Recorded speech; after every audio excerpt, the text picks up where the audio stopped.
Aloha, friends. So, looks like we're going to have ourselves some fun today. Do you see what I see? That is a 280 or so something Savior Adin. I fucking hate seeing those. So, oh yeah, things already look really, really bad right now, right? Well, it actually isn't as bad as you may be thinking. Like, yeah, I'm kind of annoyed anytime I see Savior Adin now on defenses because they're always going to be backed up with a Zeo. And because of that, then you can't use Last Piece Karen. But because of that, we'll just go ahead and anchor this with a Destina, have a Zahhak, and just have a Savior Adin. Or no, not a Savior Adin, I'm sorry, a Sinful Angelica. Sorry, it's late.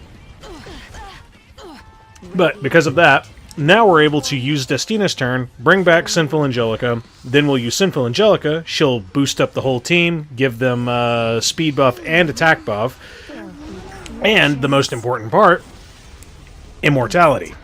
So, with that immortality, she's going to tank every single one of these motherfuckers and not give a single fuck for any of the things that they're going to do. This allows Zahhak to just go in and utterly murder the rest of the team. Case in point, 2 hits down, Karina's dead. Now all we have left is Zeo. He's going to be hyper-focused on whoever is the lowest HP, that being Sinful Angelica. And you ain't going to kill anything that's immortal. So with that said, you dead. Next.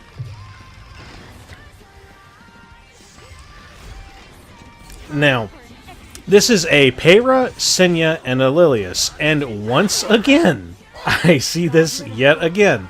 Lilias going before the Senya. However, this guy actually had a plan. The attack buff is going to be provided from the Peira, not from the Senya. This Senya is actually rocking the EE for the single attack, so she's not going to give herself greater attack. However, thankfully, like Ed just being the incredibly based individual that he is, he was able to get his turn, and whenever you just go into Lilias, shazam, she's dead. Yay! Now, with that being said, we've dealt with Lilias. We're not dealing with like any crazy-ass cleave damage because we were able to go first before she was able to really get off her cleanse and, main attack, the thing that Lilias does. So we've dealt with that. Now all we have left is Senya and Peira. And quite frankly, the only real RNG you're going up against at this point is just if you're going to crit or not. And thankfully we have a little bit of effectiveness on us. There's not enough effect resist on the Senya to where we just straight up strip her. Now we don't even have to worry about counterattacks. Yeah. What can you do? So, that being said, that does kind of make Roana a little bit useless here. But hey, that's why I have mine built up with Celestine, because Celestine just does crazy amounts of healing whenever I use it. And this Peira is just... We see a lot of RNL today, actually, but thankfully we're not dealing with like Ran RNLs at the moment, because Ran RNLs are just the most broken fucking thing in existence.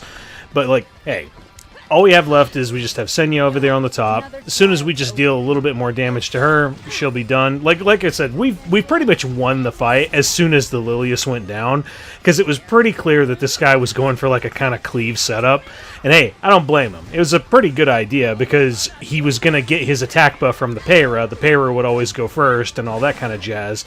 But like Edward just kind of counters a Peira team so damn well, especially because his equivalent exchange, whenever it attacks you, it could just hit you with some absolutely horrible debuffs that just completely control the shit out of you.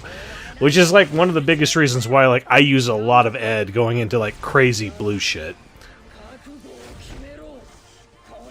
But, that being said, that was the first round. The first match was kind of interesting. It was okay. I've done this kind of stuff in the past.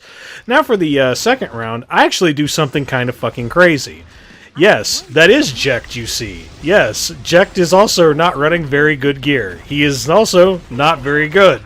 However, he's pretty much immune to a lot of iWinter's bullshit. Now, I'll go ahead and I'll get into it as I go through. But right here we have Illynav, Jecht, and we have Sylvan Sage Vivian. Now, this is going up against an Apocalypse Ravi, a iWinter, and a Destina. So, Illynav is there strictly to pretty much murder the Destina and to nerf any and all damage that the Apocalypse Ravi is going to do. But the Eye Winter is only going to go into Jecht. And oh, looky there. Jecht just so happens to cleanse himself because nobody else is going to be controlled in this situation. The only one dealing debuffs at any moment is going to be Eye Winter. She's only going to go into Jecht. And every time Jecht's turn rolls around, he'll get his turn because he will cleanse himself. Because he has a potion vial just built into his kit. That's just how it works. So it's something. It's just not, like, super great. And one thing in particular that I do as... this is a mistake, but everything works out in the end anyway. And also, we just didn't get a whole lot of Elbrus box, but right here, I could have soul burned that S1 just because the Eye Winter is, like, absurdly low on HP. She would have died. She would have died from that S1 soul burn.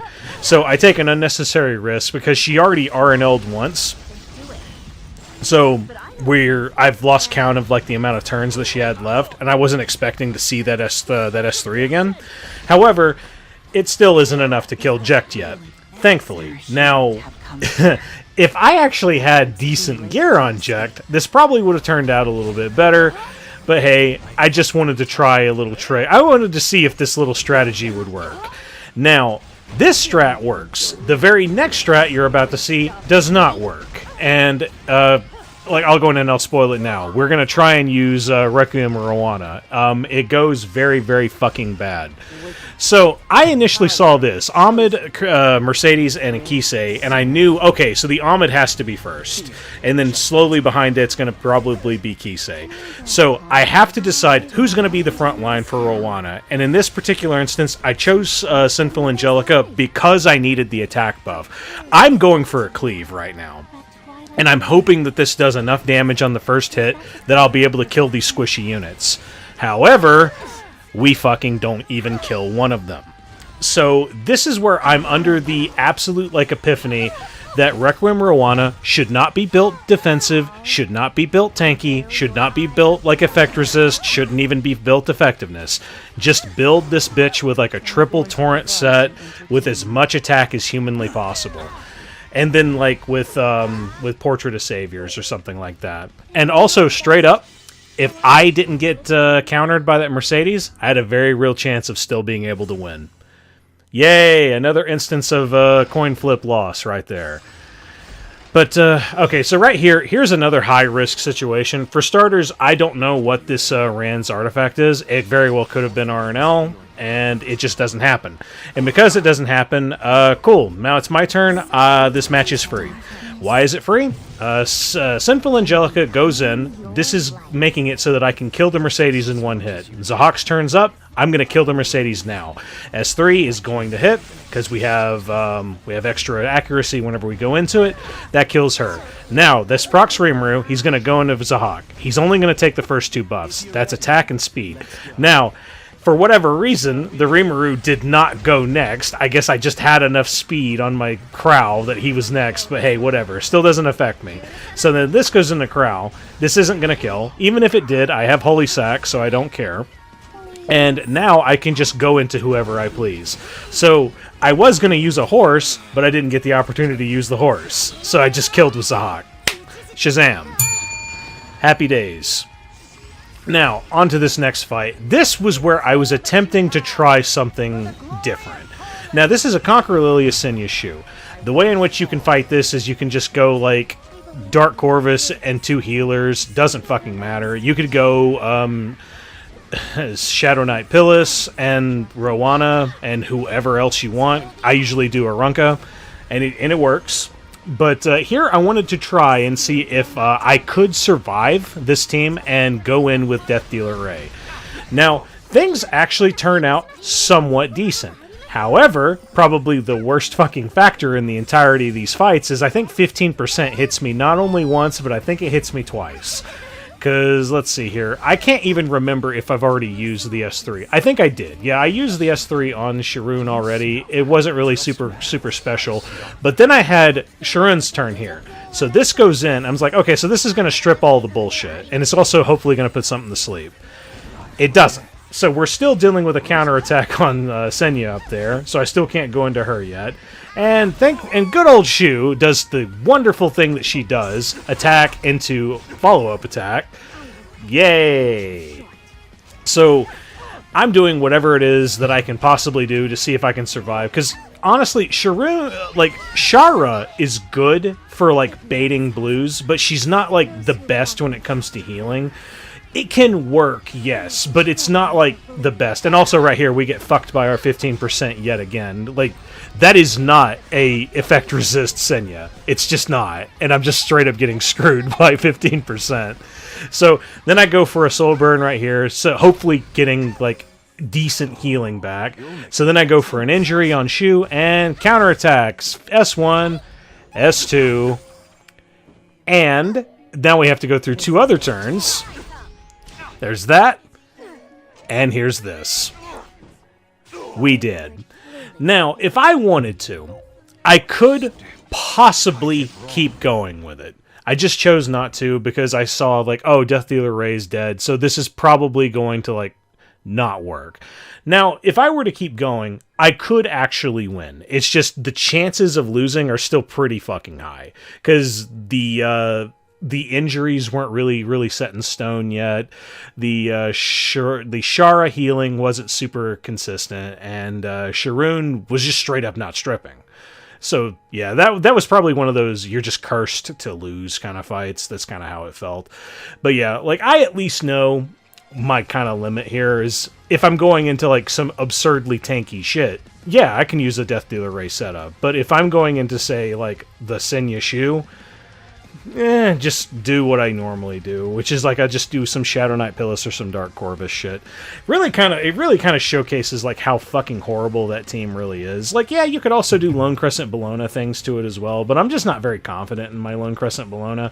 And also because I use my Lone Crescent Bologna on an injury set, it does work. It just doesn't feel as safe as whenever I use Shadow Knight Pillis, which, I don't know. If I fight more of that kind of stuff in the future, I very well may come back to it. It's just, Shadow Knight Pillis is fun to use. It's just, I don't think it's a lot of fun for people to watch. Like, I mean, in all honesty, that's honestly kind of how I feel about it. But, hey, if you like this content, which I don't know why you would, but hey, I would appreciate it if you did. It makes me feel better about myself. But if you want to see more of my content, go ahead and hit subscribe. I would greatly appreciate it. Have a good one. Later.